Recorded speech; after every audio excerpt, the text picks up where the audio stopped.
है। तो चलिए बिना देरी का हम लोग आज के सेशन को शुरुआत करते हैं। और आज का जो है प्रैक्टिस सेट में देखिए आपका कितना नंबर आया। इस प्रैक्टिस सेट में सभी का जो है 70 प्लस नंबर आना चाहिए, क्योंकि यह प्रैक्टिस सेट काफी इजी मोडेड में बनाया गया है। ठीक है, चलिए इसका पीडीएफ हम पहले ही टेलीग्राम लिंक पर आपको भेज देते हैं। लगभग जो है 6:30 बजे के लगभग करीब भेज दिए थे, आप लोग अभी तक बना लिए होंगे। तो चलिए आप लोग जो है आज अभी का डिस्कशन देखिए कि क्या डिस्कशन आपका होने वाला है। ठीक है, चलिए पहला क्वेश्चन जो यहाँ पर दिया गया है, पहला क्वेश्चन है किसी भी देश में कानून बनाने का अंतिम अधिकार किसके पास होता है। देखिए कानून बनाने का अगर अंतिम अधिकार पूछेगा तो वो संसद के पास हो जाएगा। यहाँ पर कैसे हो जाएगा संसद के पास, तो थोड़ी सी बात को समझिए। देखिए संसद का जो है कितना अंग होता है, तो हमने कल भी बताया था आपको, अंग पूछेगा तो 3 हो जाएगा। और सदन अगर पूछ दिया सदन आपका 2 हो जाएगा।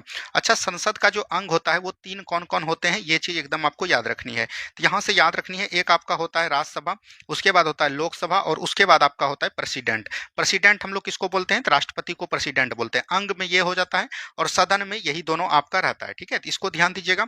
अब जो है याद रखनी है, कोई भी विधेयक, क्या बोलेंगे, कोई भी विधेयक जो है कहाँ पर आता है, विधेयक आता है राज्यसभा में, राज्यसभा से पारित होकर या लोकसभा में, या लोकसभा से पारित होकर राज्यसभा में जाता है। और अंतिम रूप से जो इस पर राष्ट्रपति जो है अपना हस्ताक्षर कर देते हैं, तब ये आपका क्या बन जाता है, तो याद रखनी है कानून बन जाता है। तो ये चीज ध्यान दीजिएगा। यहाँ पर पूछा जा रहा है कि संसद कानून बनाने वाली अंतिम अधिकार किसके पास होगा, तो संसद के पास होता है, क्योंकि विधेयक पर जो है सहमति कौन देता है, तो लोकसभा और राज्यसभा ही देता है। तो राइट आंसर यहाँ से आपका ये हो जाएगा। अगर हम लोग बात करेंगे संसद की चर्चा भारतीय संविधान के अनुच्छेद 79 में है, और 80 में जो है आपका राज्यसभा हो जाता है, और अगर बात करेंगे 81 में आपका क्या हो जाता है, लोकसभा हो जाता है। तो इसको याद रखनी है। याद करने का ट्रिक है सरला, क्या याद रखेंगे, सरला याद रखेंगे। ठीक है, चलिए आगे की बात करेंगे हम लोग। नेक्स्ट क्वेश्चन है वार्षिक वित्तीय विवरण संसद के दोनों सदनों के समक्ष कौन रखवाता है। वार्षिक वित्तीय विवरण के लिए हम लोग बोले थे क्या शब्द आया है, बजट के लिए जो है आपके संविधान में क्या शब्द रखा गया है, वार्षिक वित्तीय विवरण। बजट की चर्चा भारतीय संविधान के 112 आर्टिकल में की गई है, और इसमें बोला कि संसद के दोनों सदनों में समक्ष कौन रखवाता है, तो ये कौन रखवाएंगे, तो राष्ट्रपति रखवाएंगे। कौन रखवाएंगे, राष्ट्रपति रखवाएंगे।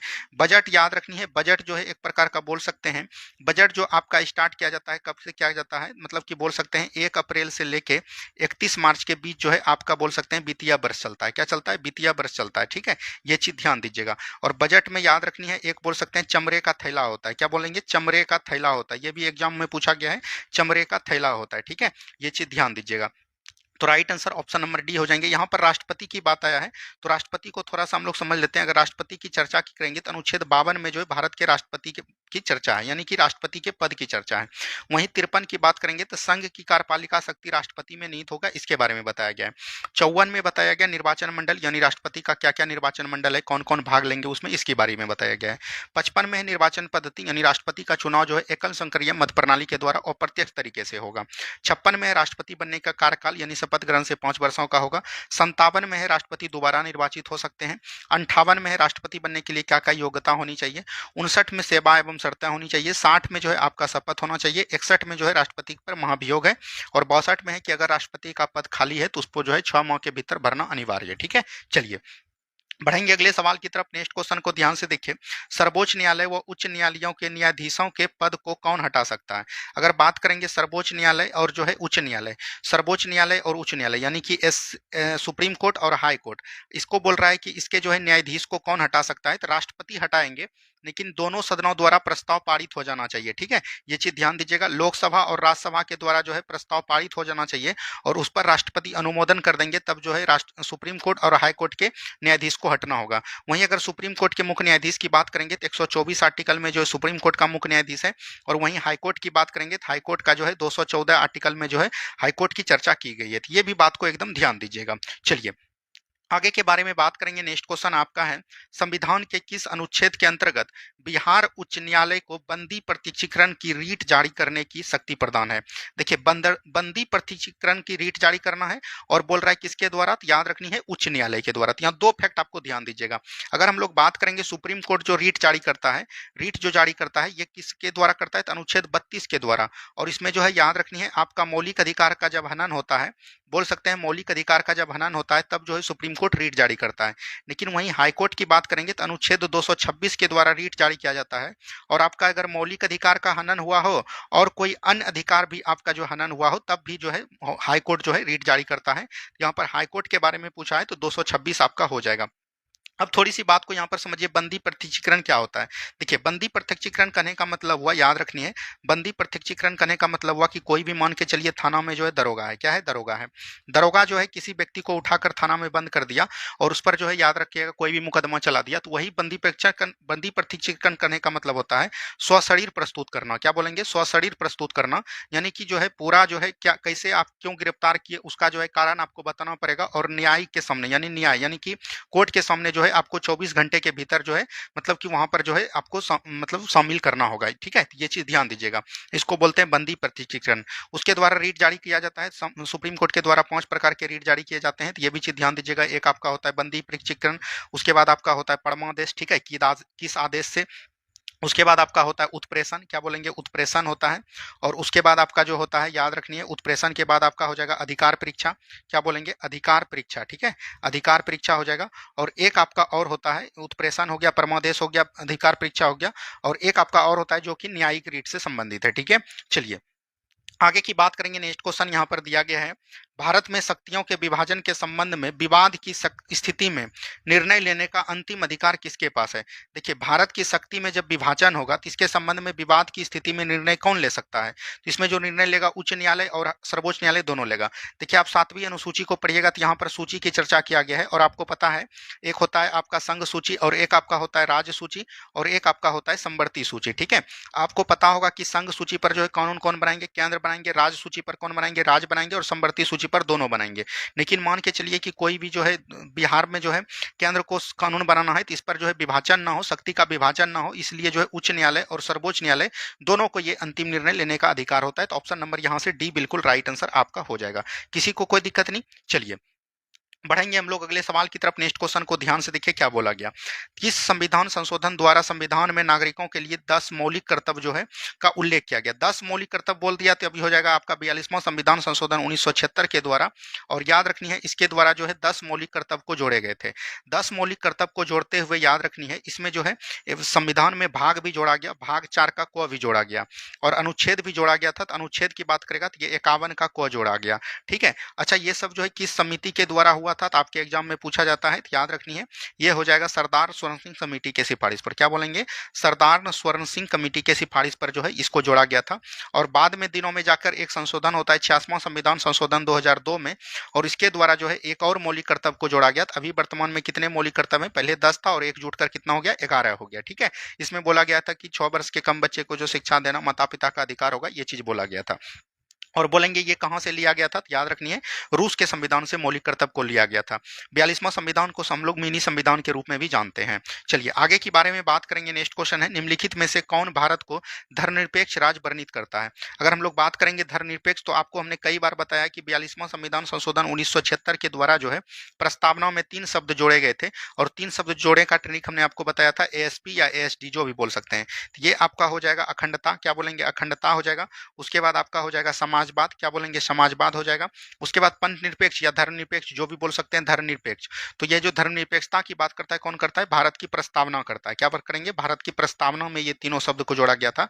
तो संविधान की प्रस्तावना आपका राइट आंसर आपका हो जाएगा। अच्छा, प्रस्तावना को जो है याद रखनी है किसके द्वारा पेश किया गया था? तो 13 दिसंबर 1940 को किया गया था, और जवाहरलाल नेहरू के द्वारा इसको जो है मतलब कि बोल सकते हैं पेश किया गया था, प्रस्तुत किया गया था। लेकिन इसको जो है मतलब बोल सकते हैं कि इसको जो है मतलब कि शामिल कब किया गया था? तो याद रखनी है 22 जनवरी 1947 को। क्या बोलेंगे? 22 जनवरी 1947 को जो है इसको जो है बोल सकते हैं प्रस्तुति मिली थी। तो राइट आंसर यहाँ से क्या हो जाएंगे? ऑप्शन नंबर बी हो जाएंगे। चलिए आगे की बात करेंगे। नेक्स्ट क्वेश्चन यहाँ पर दिया गया है, भारत के राष्ट्रपति को माफी देने का शक्ति किस अनुच्छेद में? यानी कि क्षमादान यहाँ पर बोल रहा है, माफी का मतलब समझिए क्षमादान। क्षमादान प्रक्रिया अनुच्छेद 52 में है, तो राइट आंसर हो जाएगा, सॉरी 72 में है, तो अनुच्छेद 72 हो जाएगा। अनुच्छेद 72 के द्वारा याद रखनी है राष्ट्रपति को बोल सकते हैं, राष्ट्रपति को क्षमा देने का अधिकार है। और याद रखनी है ये कितने प्रकार से करते हैं? तो 5 प्रकार से। जैसे आपका हो गया, एक तो क्षमा हो गया, ठीक है। उसके बाद हम लोग बात करेंगे, एक आपका हो गया लघुकरण। क्या बोलेंगे? लघुकरण हो गया। उसके बाद हम लोग बात करेंगे तो लघुकरण हो गया। उसके बाद अगर हम लोग बात करेंगे तो एक आ गया प्रलिम्बन, प्रविलिम्बन। क्या बोलेंगे? प्रलिम्बन बोल सकते हैं, ठीक है, प्रलिम्बन बोल सकते हैं। उसके बाद अगर हम लोग बात करेंगे, प्रलिम्बन हो गया, क्षमा हो गया, लघुकरण हो गया, प्रलिम्बन हो गया, और बोल सकते हैं, और आपका होता है जैसे क्षमा का मतलब होता है कि पूर्णतः जो है क्षमा कर दिया, ठीक है। लघुकरण का मतलब होता है कि याद रखिएगा किसी व्यक्ति को फांसी दिया है तो उसका जो है कारागार में बदल दिया, यानी कि याद रखनी है बोल सकते हैं कि उसको जो है स्थिति मतलब कि मतलब दशा का जो है, सजा का जो है स्थिति बदल देना। प्रलंबन मतलब हुआ कि कुछ जो है मतलब मान सकते हैं कुछ स्थिति में, जैसे प्रेग्नेंट महिला है, बूढ़ा व्यक्ति है, विकलांग व्यक्ति है, तो उसके जो है उसका टालना, याद रखनी है उसको जो है मतलब कि बोल सकते हैं प्रलंबन का मतलब होता है कि मतलब कि टालना, प्रलंबन का मतलब है कोई व्यक्ति को फांसी दिया है तो उसका जो है टाल दिया, मतलब कि कुछ दिन बाद होगा फांसी उसको दिया जाएगा, इसको बोलते हैं, ठीक है। और एक आपका दो और होता है, उसको ध्यान नहीं आ रहा है, उसको हम बता देंगे, ठीक है। यहाँ से ये चीज ध्यान दीजिएगा, तो ऑप्शन नंबर ए बिल्कुल राइट आंसर आपका हो जाएगा। अनुच्छेद 52 में राष्ट्रपति का पद है, अनुच्छेद 31 में क्या है, तो याद रखनी है निजता का अधिकार है। क्या बोलेंगे, निजता का अधिकार यानी जीवन जीने का है। और 356 में क्या है, राष्ट्रीय आपातकाल है। चलिए आगे के बारे में बात करेंगे। नेक्स्ट क्वेश्चन है, अंतर्राज्यीय परिषद कौन से अनुच्छेद में है, तो 263 में। कहां पर है, 263 में अंतर्राज्यीय परिषद है। अंतर्राज्यीय परिषद का गठन किसके द्वारा किया जाता है, तो याद रखनी है राष्ट्रपति करते हैं। कौन करते हैं, राष्ट्रपति करते हैं, ठीक है। राष्ट्रपति इसका गठन करते हैं। और बोल सकते हैं इसका अध्यक्ष आपको पूछा जाएगा, इसका अध्यक्ष कौन होता है, तो इसका अध्यक्ष जो है भारत के प्रधानमंत्री होते हैं। अंतर्राज्यीय परिषद मतलब बोल सकते हैं केंद्र और राज्य के बीच जो है संबंध को बताता है कौन, अंतर्राज्यीय परिषद। तो right answer option number A हो जाएंगे। चलिए आगे के बारे में बात करेंगे। नेक्स्ट क्वेश्चन है, भारतीय संविधान की कौन सा अनुच्छेद राज्यपाल की नियुक्ति से संबंधित है। हम लोग यहाँ पर राज्यपाल के बारे में बात करेंगे। तो राज्यपाल का एक ट्रिक हमने आपको बताया था, याद रखनी है, रकौनी कायोसस। क्या बोलेंगे, रकौनी कायोसस, ठीक है। रकौनी कायोसस एकदम ट्रिक को याद रखनी है।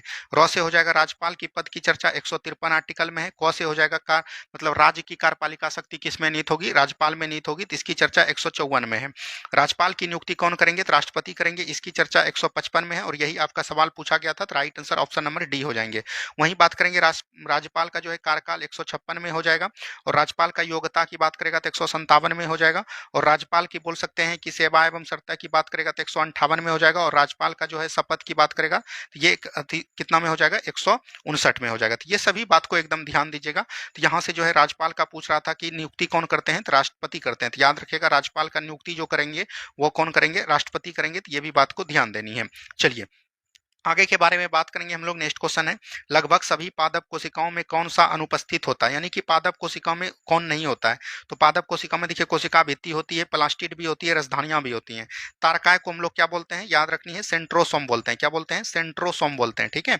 सेंट्रोसोम बोलते हैं। और सेंट्रोसोम का आकार जो होता है इस तरह से होता है, और ये जो है दोनों तरफ से निकला हुआ रहता है ऐसे ऐसे करके, ठीक है। और इसको हम लोग बोलते हैं सेंट्रियोल। क्या बोलते हैं, सेंट्रियोल बोलते हैं, सेंट्रियोल बोलते हैं, ठीक है।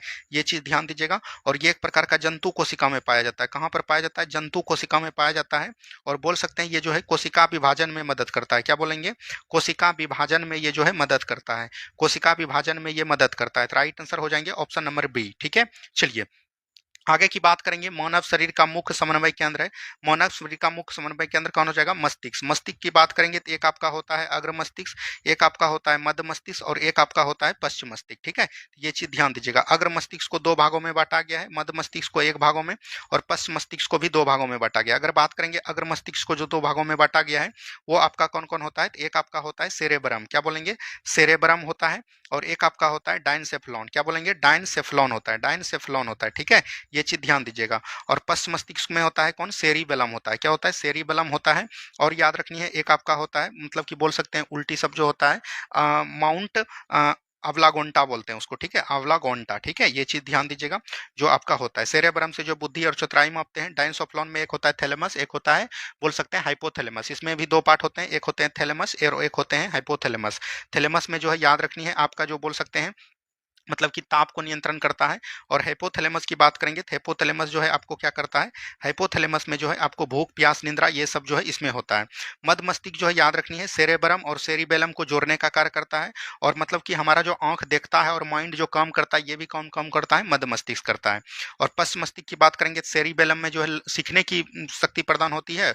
और अचानक आपको उल्टी हो गया तो ये जो है किसमें होगा, मावलटा अंटू घंटा में होगा, ठीक है। तो right answer option number C हो जाएंगे। चलिए आगे की बात करेगा। नेक्स्ट क्वेश्चन है, नग्न बीजी किस में मिलते हैं, तो जिम्नोस्पर्म में मिलते हैं। देखिए पादप जगत को जो है दो भागों में बांटा गया है, ठीक है। पादप जगत को जो दो भागों में बांटा गया है, एक होता है पुष्पी पादप, ठीक है। और एक आपका होता है अपुष्पी पादप। क्या बोलेंगे, अपुष्पी पादप। पुष्पी पादप को बोलते हैं फेंड्रोगेम्स और अपुष्पी पादप को बोलते हैं क्रिप्टोगेम्स। तो पुष्पी पादप में कौन कौन आता है, तो याद रखनी है एक आता है एंजियोस्पर्म। क्या बोलेंगे, एंजियोस्पर्म आता है, ठीक है। और एक आपका आता है जिम्नोस्पर्म। क्या बोलते हैं, जिम्नोस्पर्म आते हैं, ठीक है। तो ये चीज ध्यान दीजिएगा। और इसमें जो नग्न बीजी होता है वो कौन होता है, एंजियोस्पर्म होता है, सॉरी जिम्नोस्पर्म होते हैं। तो right answer option number A हो जाएंगे, क्योंकि इसका जो बीज होता है ना, बीज के ऊपर कोई भी भाग नहीं होता है, इसीलिए इसका बीज जो है नग्न बीजी के रूप में नंगा रहता है, इसीलिए नग्न बीजी के रूप में जानते हैं। वहीं अपुष्पी पादप में कौन कौन आते हैं, तो एक आपका आ जाएगा थैलोफाइटा, क्या आ जाएगा, थैलोफाइटा आ जाएगा। उसके बाद आपका आ जाएगा ब्रायोफाइटा, क्या आ जाएगा, ब्रायोफाइटा आ जाएगा। और एक आपका आ जाएगा टेरिडोफाइटा, क्या बोलेंगे, टेरिडोफाइटा आ जाएगा। ठीक है, ये चीज ध्यान दीजिएगा। तो इसमें ब्राइटोफाइटा को हम लोग क्या बोलते हैं, पादप जगत का उभयचर के नाम से भी जानते हैं। चलिए आगे की बात करेंगे। नेक्स्ट क्वेश्चन है, कांटे, हुक्स और चूसक स्कुर्स किस वर्ग के जीवों में विशेष गुण है, तो ये प्लेटे हेलमेंथीज में होते हैं। प्लेटे हेलमेंथीज एक प्रकार का बोल सकते हैं कृमि है, ठीक है। और ये कैसा कृमि है, गोल कृमि है, क्या बोलेंगे, गोल कृमि जो है इसी का भाग होता है। ये इस तरह का होता है, ये भी चीज ध्यान दीजिएगा, इस तरह का कृमि की तरह होता है। ठीक है, ये चीज ध्यान दीजिएगा। तो ऑप्शन नंबर डी हो जाएंगे। मोलस्का में जो है याद रखनी है, इसमें कौन आते हैं, ऑक्टोपस आते हैं, क्या बोलेंगे, ऑक्टोपस आते हैं। मोलस्का के जीवों के ऊपर जो है याद रखनी है बहुत ही मजबूत होता है कैल्शियम कार्बोनेट का बना हुआ परत, जैसे कि आपका हो गया घोंगा, क्या हो गया, घोंगा हो गया। ठीक है, ये चीज ध्यान दीजिएगा। सिलिंट्रेटा हो जाएगा। एनिलिडा में आपका क्या आ जाएगा, जौक और केचुआ आता है, क्या आता है, जौक और केचुआ आ जाता है। ठीक है, ये चीज भी ध्यान दीजिएगा। चलिए आगे के बारे में बात करेंगे हम लोग। नेक्स्ट क्वेश्चन यहाँ पर है, निम्न में से कौन सा कोशिकांग आत्महत्या थैली के रूप में जाना जाता है, तो ये लाइसोसोम हो जाएगा। लाइसोसोम याद रखनी है, एंजाइम इसमें पाया जाता है, क्या होता है, एंजाइम पाया जाता है। तो ये चीज ध्यान दीजिएगा। और ये जो है विषैले पदार्थ को जो है मारता है। लाइसोसोम का जो है मतलब निर्माण किसके द्वारा होता है, तो एक जो है कोशिकांग है, याद रखनी है, गोल्जी काय बोलते हैं इसको, क्या बोलते हैं, गोल्जी काय। ठीक है, या इंग्लिश में इसी को बोला जाता है गोल्जी बॉडी, क्या बोलेंगे, गोल्जी बॉडी। ठीक है, ये चीज ध्यान दीजिएगा। और लाइसोसोम का खोज किसने किया था, यहाँ से ये सवाल पूछा जाता है, तो याद रखनी है क्रिश्चियन डी डुवे ने जो है इनका खोज किया था। तो ऑप्शन नंबर डी बिल्कुल राइट आंसर। माइटोकॉन्ड्रिया का खोज किसने किया था, तो अल्टमैन के द्वारा किया गया था। ये चीज ध्यान दीजिएगा। चलिए आगे के बारे में बात करेंगे। कोशिका में केंद्रक की खोज सर्वप्रथम किसने किया था, तो रॉबर्ट ब्राउन ने किया था।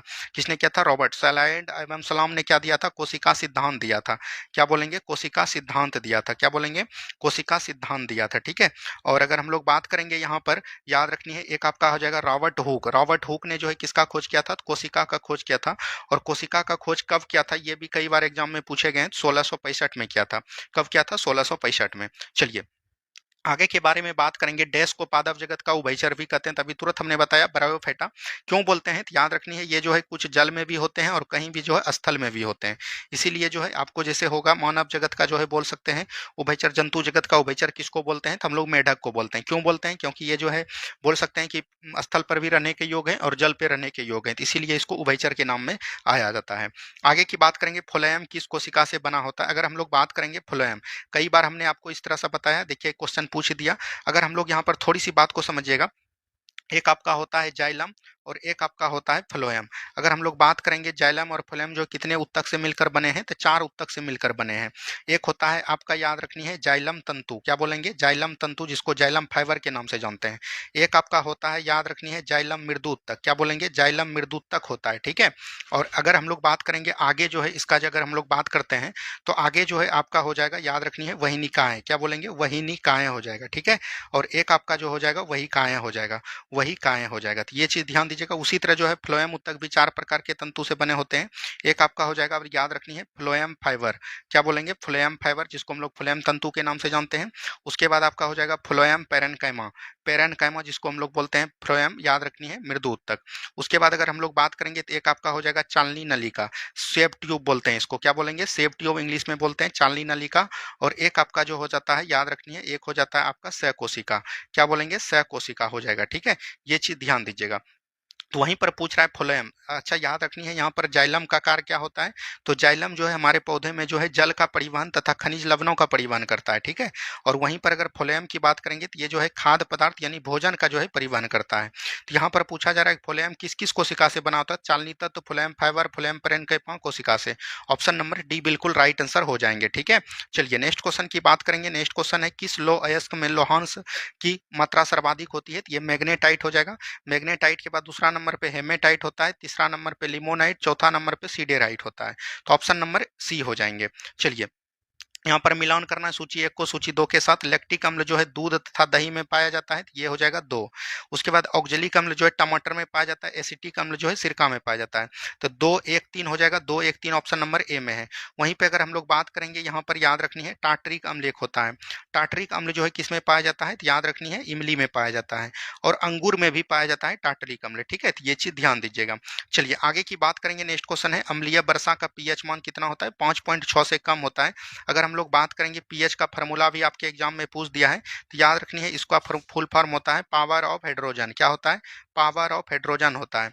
पीएच का खोज किसने किया था, तो याद रखनी है सोरेनसन नामक वैज्ञानिक के द्वारा किया गया था, और इसका खोज कब किया गया था, 1909 में किया गया था। और याद रखनी है ये 0 से लेके 14 तक होता है, और इसमें जो है 7 होता है उदासीन, 7 से कम आपका हो जाएगा अम्लीय, 7 से अधिक हो जाएगा क्षारीय। ठीक है, चलिए आगे की बात करेगा। सबसे अधिक तन्य धातु कौन हो जाएगा, तो कोई ने आंख मूंद के मारिए सोना, क्योंकि याद रखनी है अगर 1 केजी सोना लेते हैं तो आप जो है पूरे पटना को बांध सकते हैं। ठीक है, ये चीज ध्यान दीजिएगा। आगे की बात करेगा। नेक्स्ट क्वेश्चन है, सूची 1 को सूची 2 के साथ सुमेलित कीजिए। देखिए पिच मतलब होता है तारत, तो क्या होता है तारत, इसी को हम लोग बोलते हैं, याद रखनी है आवृत्ति, तो ये क्या हो जाएगा, हर्ट्ज हो जाएगा, सी हो जाएगा। प्रबलता मतलब क्या हुआ, याद रखनी है ध्वनि, यानी कि डेसिबल हो जाएगा। ठीक है, प्रतिध्वनि मतलब हुआ कि बार बार जो है प्रावर्तन, तो ध्वनि का प्रावर्तन हो जाएगा। और चिकित्सा में ध्वनि का उपयोग स्टेथोस्कोप, जिसको हम लोग आला के नाम से जानते हैं, आप लोग डॉक्टर के पास गए होंगे तो आला, तो यहाँ पर देख लीजिए CDAB, CDAB option number A में है, तो जो ऑप्शन नंबर ए लगाए होंगे उसका बिल्कुल ठीक है। आगे की बात करेंगे तो दाब का एसआई मात्रक क्या होता है, तो पास्कल होता है। और दाब का फॉर्मूला भी याद रखनी है, ये होता है बल बटे क्षेत्रफल। क्या होता है, बल बटे क्षेत्रफल होता है। ठीक है, ये चीज भी ध्यान दीजिएगा।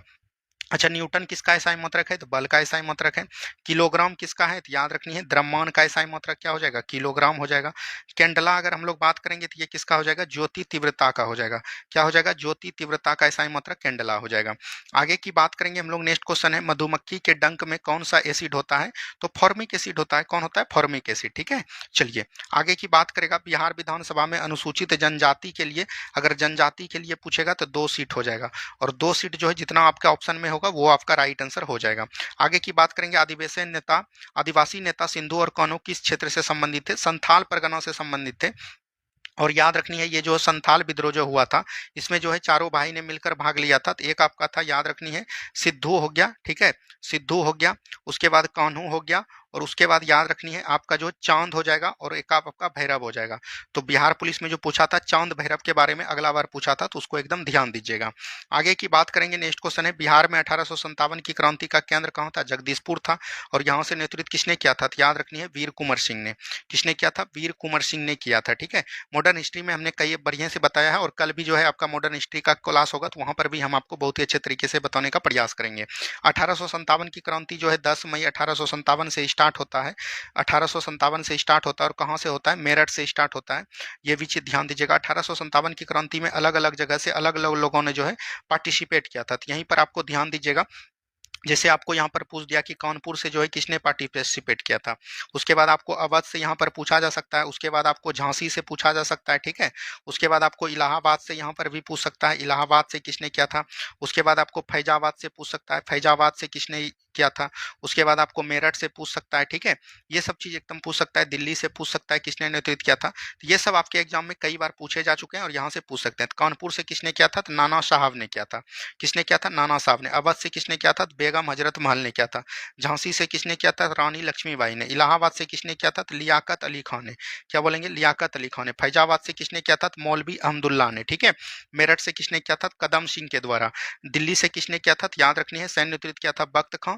और याद रखनी है दिल्ली 1857 का अगर नेता आपको पूछा जाएगा तो कौन हो जाएगा, तो याद रखनी है बहादुर शाह जफर हो जाएंगे। क्या हो जाएंगे, बहादुर शाह जफर हो जाएंगे। ठीक है, ये भी चीज ध्यान दीजिएगा।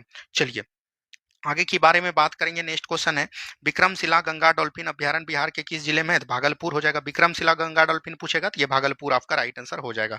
नेक्स्ट क्वेश्चन है, वर्ष 2011 जनगणना के अनुसार बिहार की साक्षरता, तो बिहार का साक्षरता 61.08% टोटल है। यहाँ पर अगर मेल की बात करेंगे तो मेल, और यहाँ पर फीमेल यानी कि लड़की की बात करेंगे, और महिला का मतलब पुरुष और महिला की बात करेंगे तो पुरुष आपका है 71.0%, 71% समथिंग, और ये जो है 51% है। तो इसको एक बार देख लीजिएगा।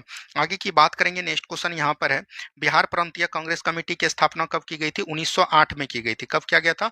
1908 में किया गया था और इसका एक अधिवेशन भी हुआ था। और इसका अधिवेशन की अध्यक्षता की बात करेगा, इसका अधिवेशन की अध्यक्षता किसके द्वारा किया गया था? तो सचिदानंद सिन्हा के द्वारा। क्या बोलेंगे? सचिदानंद सिन्हा के द्वारा जो है इसकी अध्यक्षता की गई थी और 1908 में की गई थी। ठीक है, चलिए आगे के बारे में बात करेंगे। नेक्स्ट क्वेश्चन है, बिहार के निम्नलिखित जिला में से कौन सा बिहार के नक्शे पर सर्वाधिक पूरब? अगर पूरब पूछेगा तो किशनगंज हो जाएगा। वहीं अगर पश्चिम पूछ दिया तो ये क्या हो जाएंगे? याद रखनी है, पश्चिमी चंपारण हो जाएंगे। क्या हो जाएंगे? चंपारण हो जाएंगे। ठीक है, अगर यहीं पर आपको दक्षिण पूछ दिया तो दक्षिण में क्या हो जाएंगे? गया हो जाएंगे।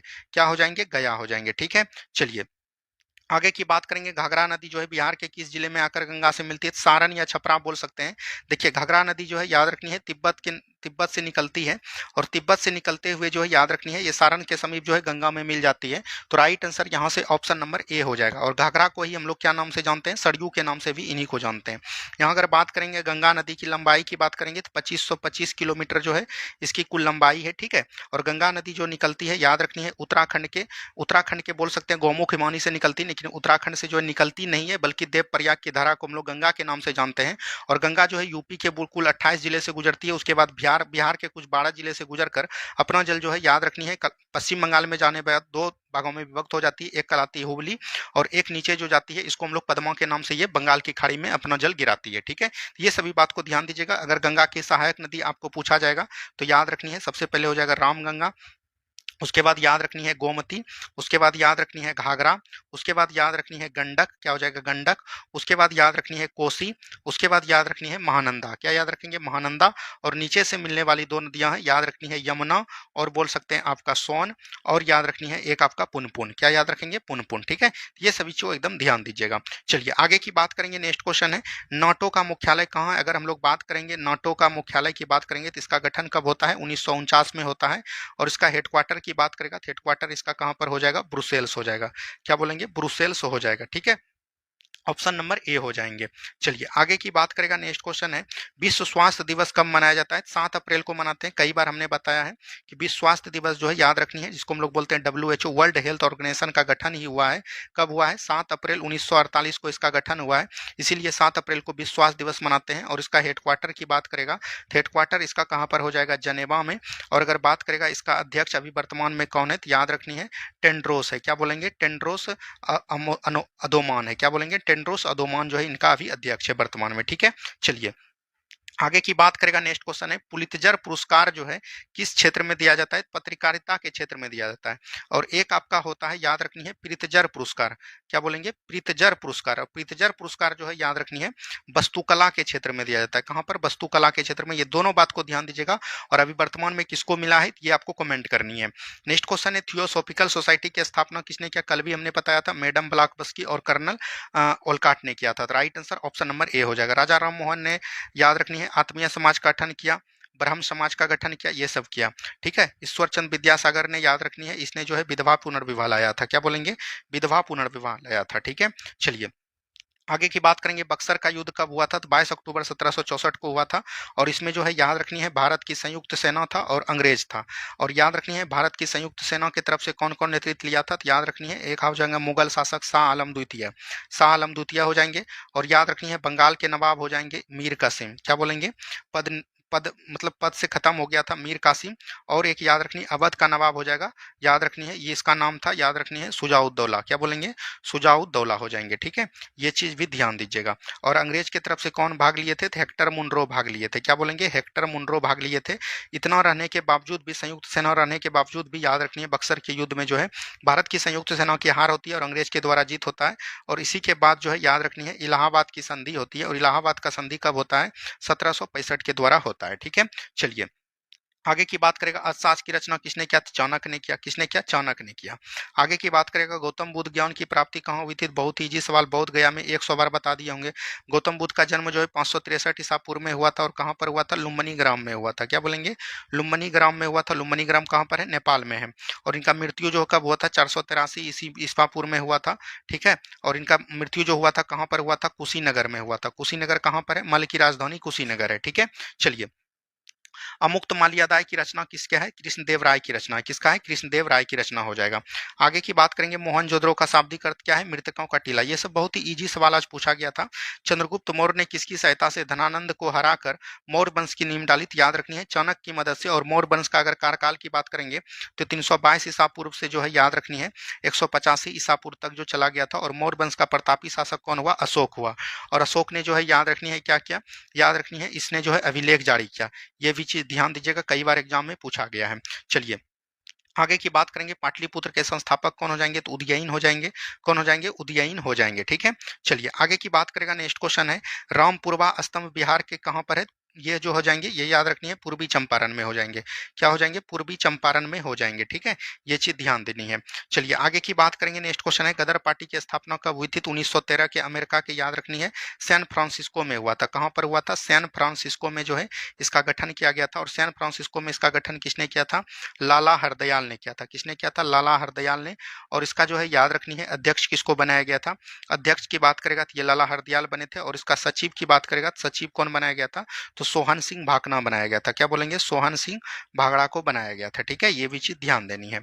चलिए आगे की बात करेगा। नेक्स्ट क्वेश्चन है, निम्नलिखित में से किसकी स्थापना गोपाल कृष्ण गोखले ने किया था? तो भारतीय समाज के संघ हो जाएंगे। याद रखनी है, इसका गठन जो है 1905 में किया गया था। याद रखनी है। बॉम्बे प्रेसिडेंटी एसोसिएशन का जो है किसने किया था? तो याद रखनी है फिरोज शाह मेहता ने किया था। किसने किया था? फिरोज शाह मेहता के द्वारा की गई थी। ठीक है, अगर बात करेंगे पूरा सार्वजनिक समाज तो ये क्या हो जाएंगे? महादेव गोविंद रानडे ने किया था। किसने किया था? महादेव गोविंद रानडे के द्वारा किया गया था। तो ये सभी बात को एकदम ध्यान दीजिएगा। आगे की बात करेंगे। नेक्स्ट क्वेश्चन है, कांग्रेस का पहला अधिवेशन आयोजित, कई बार बताएं कि कांग्रेस का गठन जो है 28 दिसंबर 1885 को गोकर्ण बोल सकते हैं कि मुंबई के बोल सकते हैं मुंबई के जो है गोकल तेजपाल संस्कृत महाविद्यालय में जो हुआ था। और इसका अध्यक्षता किसने किया था? इसका मतलब गठन किसने किया था? तो ए.ओ. ह्यूम के द्वारा किया गया था। और इसका पहला अधिवेशन जो किया था डब्ल्यू.सी. बनर्जी के द्वारा किया गया था। और डब्ल्यू.सी. बनर्जी ने कहां पर किया था? तो बंबई में। तो डब्ल्यू.सी. बनर्जी की अध्यक्षता बंबई में हो जाएगा, ऑप्शन नंबर सी। आगे की बात करेगा, सिंधु घाटी सभ्यता के लोग किसकी पूजा करते थे? पशुपति की पूजा करते थे। ऑप्शन नंबर बी हो जाएगा। नेक्स्ट क्वेश्चन है, सविनय अवज्ञा आंदोलन के बारे में निम्नलिखित में से कौन सा कथन सही है? इसकी शुरुआत गांधी जी ने चंपारण के बाद किया था। नहीं, ये गलत हो जाएगा। गांधी इरविन समझौते के तहत कांग्रेस अवज्ञा आंदोलन को तैयार छोड़ने की तैयार था। बिल्कुल याद रखनी है, सविनय अवज्ञा आंदोलन 1930 में होता है। और गांधी इरविन जब समझौता होता है तो 1931 में जो है बोल सकते हैं कि सविनय अवज्ञा आंदोलन को समाप्त कर दिया। और फिर से इसको प्रारंभ कब किया? 1932 में प्रारंभ किया था। ठीक है, तो ये चीज ध्यान देनी है। चलिए नेक्स्ट क्वेश्चन है, भूपर्पट्टी पर सर्वाधिक रूप से पाया जाने वाला तत्व, तत्व पूछेगा तो ऑक्सीजन हो जाएगा। क्या हो जाएगा? ऑक्सीजन हो जाएगा।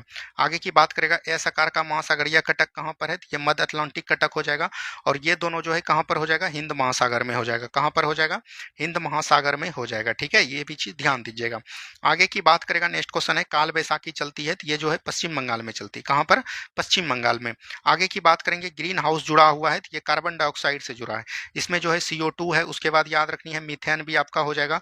उसके बाद याद रखनी है नाइट्रस ऑक्साइड हो जाएंगे। उसके बाद आपका जल वाष्प होता है। क्या होता है? वाष्प होता है।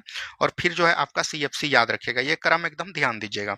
चलिए नेक्स्ट क्वेश्चन है, उत्तर तथा उत्तरी पश्चिमी भारत में चलने वाली गर्म तथा शुष्क हवा से कहलाती है लू कहलाती है। फाउन जो है कहां पर चलती है? तो याद रखनी है स्विट्जरलैंड में। कहां पर बोलेंगे? स्विट्जरलैंड में एक प्रकार का गर्म हवा है। चिनूक जो है USA और कनाडा में चलती है, ये भी एक प्रकार का गर्म हवा है। ब्लिजार्ड जो है याद रखनी है साइबेरिया के क्षेत्र में चलता है। क्या बोलेंगे? साइबेरिया के क्षेत्र में चलता है। और ये एक प्रकार का ठंडी हवा है। क्या बोलेंगे? ठंडी हवा है।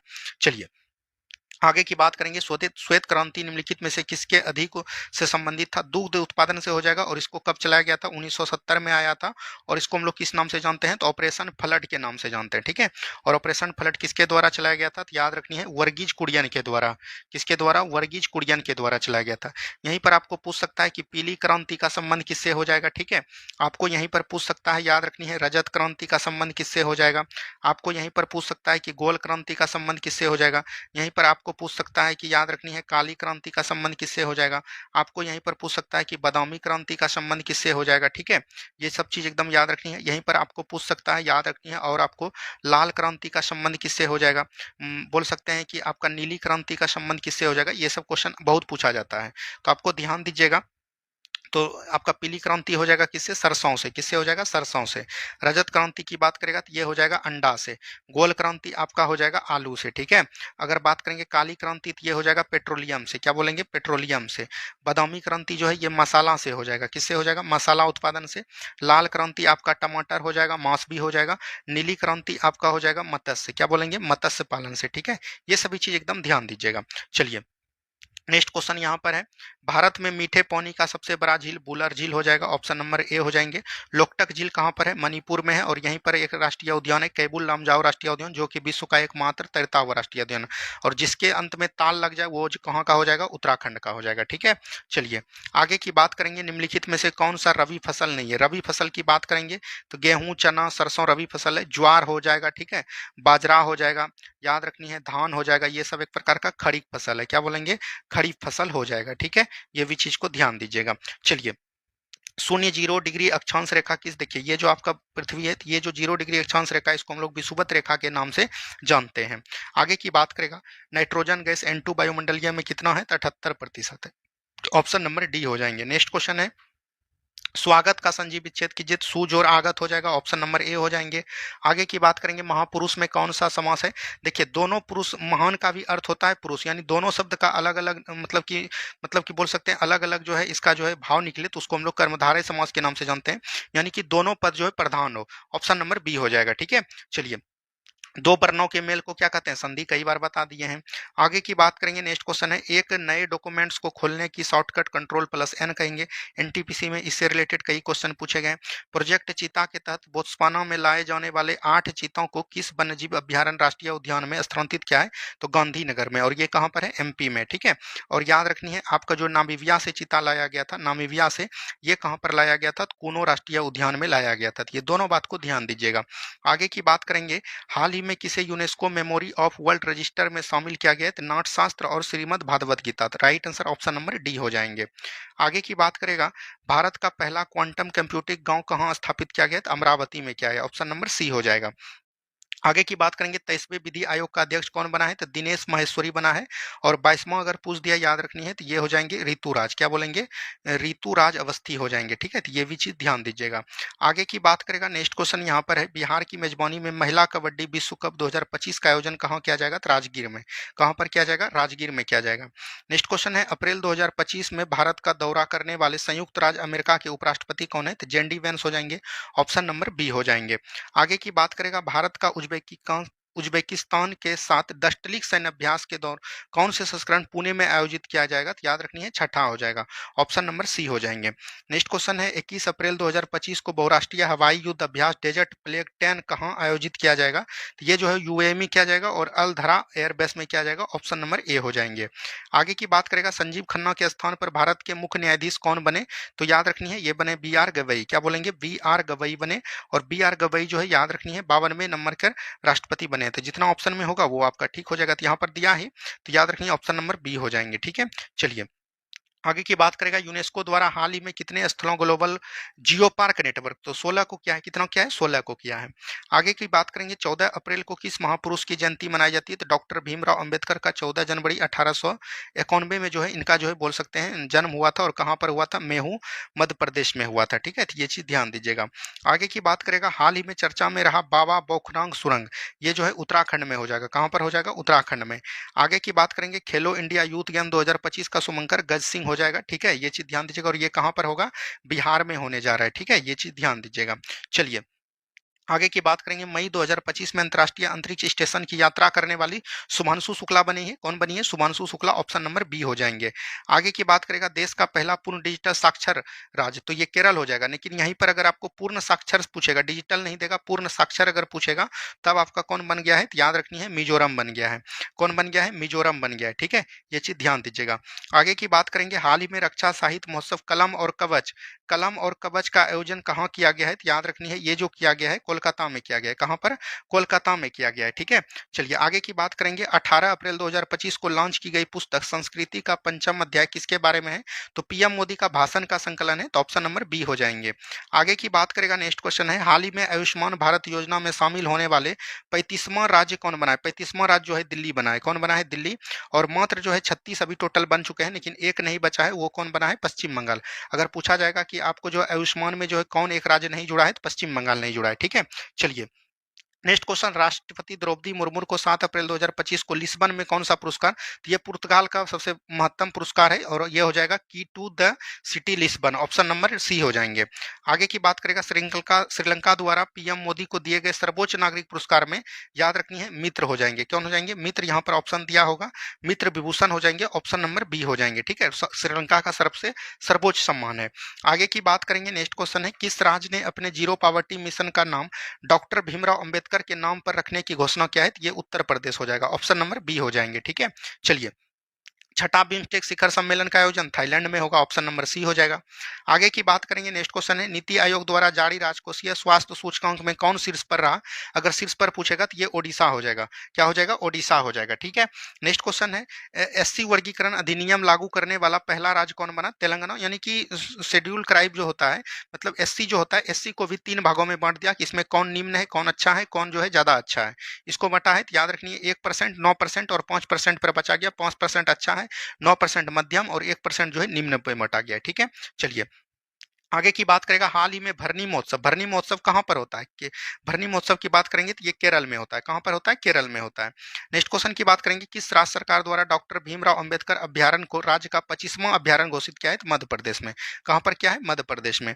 आगे देखिए, ये मैथ का क्वेश्चन है। यहाँ पर बोला गया कि एक कक्षा का पहला पीरियड जो है 10:30 बजे प्रारंभ होता है और चौथा पीरियड जो है 13:45 बजे समाप्त होता है। यदि प्रत्येक पीरियड की समाप्ति के समय प्रत्येक में अंत में 5 मिनट का विश्राम दिया जाता है, तो प्रत्येक पीरियड की समयावधि कितनी है?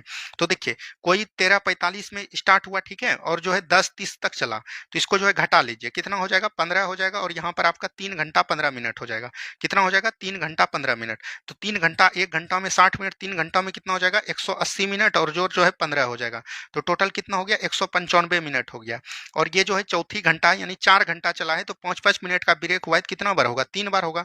5 गुना 3 यानी कि 15 बार होगा, क्योंकि चौथा घंटा तो आपका छुट्टी ही हो जाएगा, तो 3 बार होगा, तो 3 बार ब्रेक हुआ, 15 घट जाएगा, तो इसमें कितना हो जाएगा? 180। और 180 में जब 4 से भाग दीजिएगा तो ये कितना आपका आ जाएगा? 45 मिनट आ जाएगा। तो right answer option number C हो जाएंगे। ठीक है, चलिए आगे की बात करेंगे, दो संख्याएं 2-3 के अनुपात में है, उनके महत्तम समवर्तक और लघुत्तम समवर्तक का गुणनफल जो है 150 है, संख्याओं का योग कितना होगा? देखिए, इसको मान लेंगे 2x और जो है क्या मान लेंगे? 3x मान लेंगे। ठीक है, इसका बोल रहा है कि याद रखनी है कि लघुत्तम समवर्तक, इसका एचसीएफ जब निकालिएगा आप, एचसीएफ जो है कितना निकल के आ जाएगा? x आ जाएगा। और एलसीएम अगर निकालिएगा तो एलसीएम आपका कितना निकल के आ जाएगा? दोस्तों एलसीएम की बात करेंगे तो एलसीएम जो है इसका अगर 2x और 3x का निकालिएगा तो ये 6x निकल जाएगा। कितना निकल जाएगा? 6x निकल जाएगा। ठीक है, और बोल रहा है कि महत्तम और लघुत्तम का जो है गुणनफल 150 दिया है, तो ये कितना हो जाएगा? 6x स्क्वायर बराबर 150 हो जाएगा। तो 6 से इसको कटाइएगा तो ये कितना बार में? 6 दूनी 12 और यहाँ पर हो जाएगा 3 6 पंचे 30, तो x स्क्वायर बराबर 25 हो जाएगा। तो x बराबर कितना आ गया? 5 आ गया। अब इसका योग निकालना है, तो 2 + 3 कितना हो जाएगा? 5x प्लस 5x हो गया, और x का वैल्यू 5 है, तो 5 गुना 5 हो जाएगा, यानी 25 हो जाएगा। Right answer option number D हो जाएंगे। ठीक है, चलिए नेक्स्ट क्वेश्चन है, सीमा आयु में रीमा से जो है 8 वर्ष छोटी है, तो 8 वर्ष छोटी है, 4 वर्ष बाद उनकी आयु का अनुपात जो है 1:2 होता है।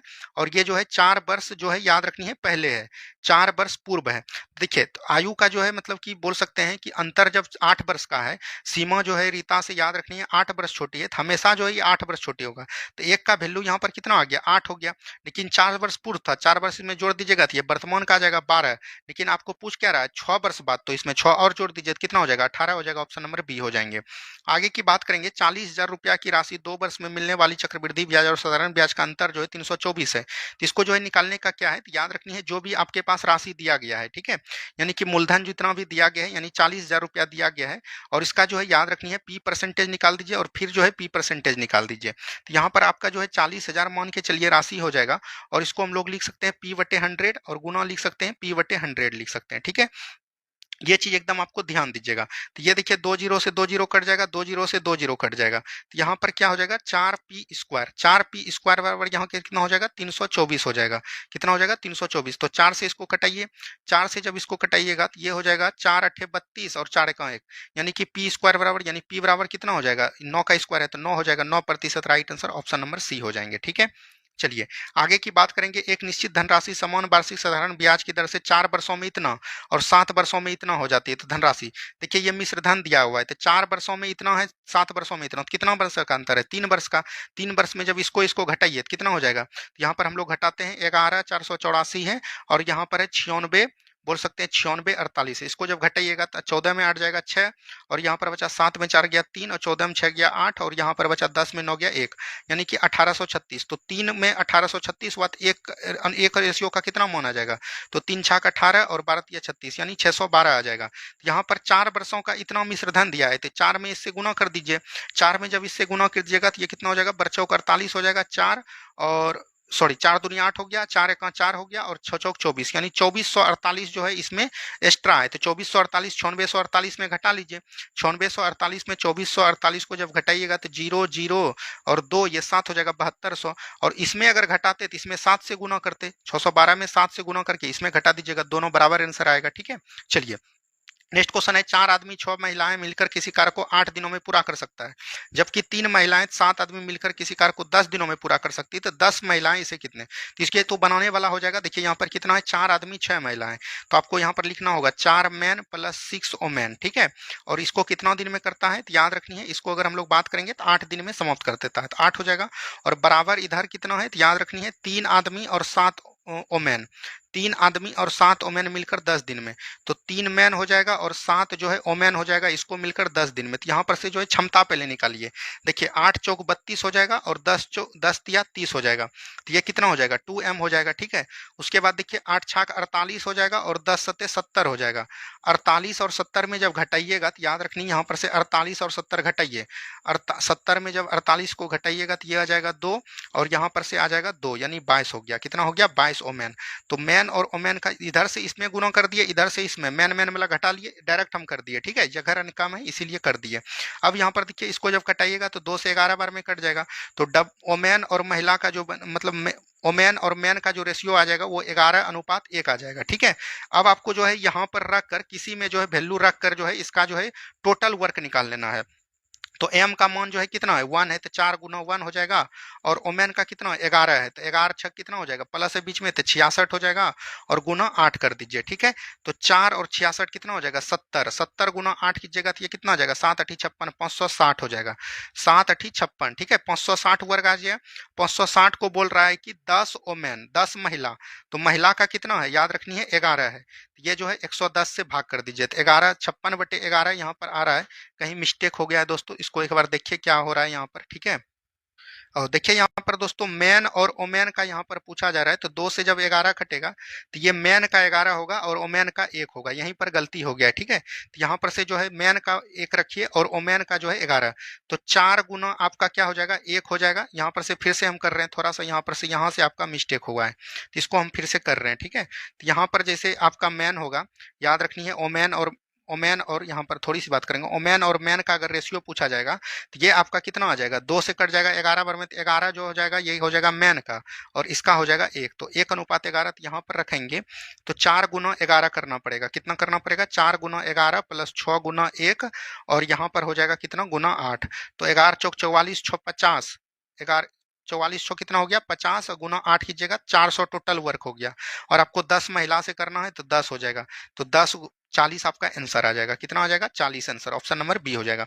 कुछ नहीं करना है, बहुत ही इजी है। ठीक है, आप लोग कर लीजिएगा। चलिए आगे की बात करेंगे 10 power 4x 10 power square x बराबर 1, तो इसको हम लोग लिख सकते हैं, याद रखनी है 10 को हम लोग क्या लिख सकते हैं, यहाँ पर हम बता के आपको बना देते हैं। ठीक है, अगर हम लोग बात करेंगे यहाँ पर थोड़ी सी बात करिए, 10 4x को हम लोग लिख सकते हैं साइन पर पावर 4x बटे कॉस पर पावर 4x लिख सकते हैं। ठीक है, और माइनस जो है यहाँ पर से माइनस जो है इसको हम लोग लिख सकते हैं 1 प्लस सेक स्क्वायर थीटा, 1 इधर जो है याद रखिएगा, यहाँ पर जो हम लोग लिखेंगे 10 पर पावर x और बराबर जब हम लोग कर देंगे 1 प्लस 10 स्क्वायर एक्स, तो इसको हम लोग लिख सकते हैं 10 पर पावर 4x बराबर सेक स्क्वायर एक्स। ठीक है, तो अब जो है 10 4x को हम लोग लिखेंगे साइन बटे 4x और बराबर इधर हो जाएगा 1 बटे कॉस स्क्वायर एक्स। क्या हो जाएगा? Cos square x.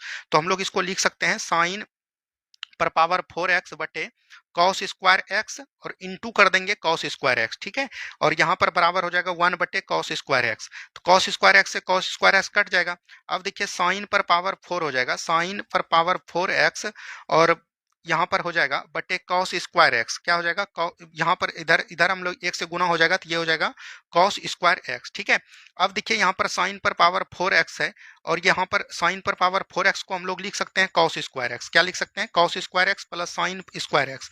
तो इस दोनों का वैल्यू का मान कितना होता है? 1 आता है। तो right answer option number C हो जाएंगे। ठीक है, चलिए 7 सेंटीमीटर ब्याज वाले ब्याज के त्रिज्यखंड की चाप की लंबाई, चाप की लंबाई क्या होता है? तो 2 पाई आर इंटू थीटा बटे 360 हो जाएगा। ठीक है, तो इसका मान रखिएगा तो ये 6.6 आंसर आपका आ जाएगा। आगे की बात करेंगे, नेक्स्ट क्वेश्चन है, इसमें कुछ नहीं करना है आपको, जो है y इंटू 1 प्लस वाई के रेशियो में आपको लिखना है। तो इसमें जो है 3 से भाग कर दीजिए। ठीक है, 3 से जब भाग कीजिएगा तो इधर भी 3 से भाग, तो 3 3 ये कट जाएगा, 3 3 ये कट जाएगा। अब देखिए y माइनस यहाँ पर हो जाएगा y माइनस 1 बटे वाई हो जाएगा। ठीक है, तो बराबर हो गया 5 बटे 3। तो आपको पता होगा इसका फॉर्मूला यहाँ पर ये एक नहीं होगा, इसका जो है निकालना होगा। तो ये क्या करते हैं हम लोग, तो याद रखनी है जितना आपका है 5 बटे 3 का स्क्वायर हो जाएगा और प्लस 2 हो जाएगा। कुछ नहीं करना है, स्क्वायर वाला में प्लस 2 जोड़ देते हैं। तो ये कितना हो गया? 25 बटे 9 हो जाएगा प्लस 2 हो जाएगा। तो इसको जब जोड़िएगा तो यहाँ 1 हो जाएगा, तो ये कितना हो जाएगा? 9 हो जाएगा, 25 और 18 हो जाएगा। 25 18 कितना हो गया? 43 बटे 9 आपका right answer option number D हो जाएंगे। ठीक है, चलिए नेक्स्ट क्वेश्चन है, ताजा अंगूर में 80% पानी है और सूखे अंगूर में 10% पानी है।